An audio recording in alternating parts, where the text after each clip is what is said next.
Shalom. Deuteronomy 4 opens with one of the most searching commands in all of Torah: take heed to yourself, and guard your soul diligently, lest you forget the things your eyes have seen. Moshe does not say, guard against rebellion. He does not say, guard against idolatry. He says, guard against forgetting. The drift he is warning about does not begin with defiance. It begins with distraction. With days that pass without remembrance. With the slow departure of what once mattered. The distance between where you are and where you should be rarely opens all at once. It opens gradually, one moment of inattention at a time.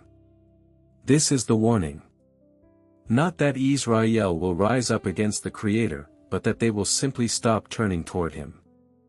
And one morning, what was central will have become distant. And they will not know exactly when it happened. Guard your soul diligently.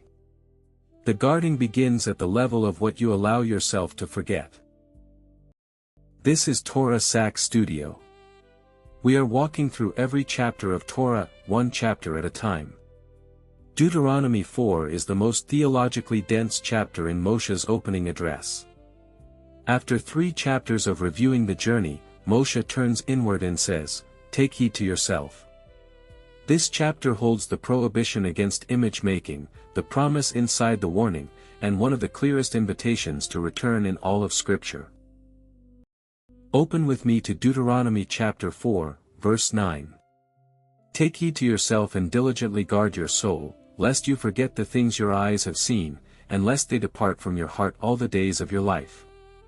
Teach them to your children and your grandchildren. The command to guard is immediately linked to the command to transmit. What you guard is what gets passed on. What you forget is also what gets passed on, as absence. Then Baal Peor, a recent and raw example. All the men who followed Baal Peor, the Creator destroyed them. But you who held fast to the Creator are alive today, every one of you. The contrast is stark. The difference between the living and the dead in that episode was not righteousness. It was one thing, holding fast versus departing. Then verse 15. Take careful heed to yourselves. For you saw no form when the Creator spoke to you at Horeb out of the midst of the fire. This is the anchor of the prohibition against image making. At Sinai, Israel received a voice, not a visible form. Fire, cloud, thick darkness, and words. Whatever you allow to stand in place of His voice is not a representation. It is a replacement. Then verse 29, the turn. But from there you will seek the Creator, and you will find Him if you seek Him with all your heart and with all your soul. Even from the place of consequence, the door to return is not closed. The Creator will not forsake you. He will not forget the covenant He made with your fathers. The promise lives inside the warning. Verse 32, ask now about former days, since the day that the Creator created man upon the earth. Has anything so great as this ever happened, or has anything like it ever been heard of? Has any people heard the voice of a God speaking from the midst of the fire, as you have heard, and lived? Moshe is not making a philosophical argument. He is making a historical one. Search all of human memory. There is nothing like this. The Sinai encounter is not one religious experience among many. It is singular. And the people who experienced it are still here. If this chapter is speaking to you today, write guard in the comments. I would love to know what you are holding on to. Deuteronomy 4 gives you 3 things.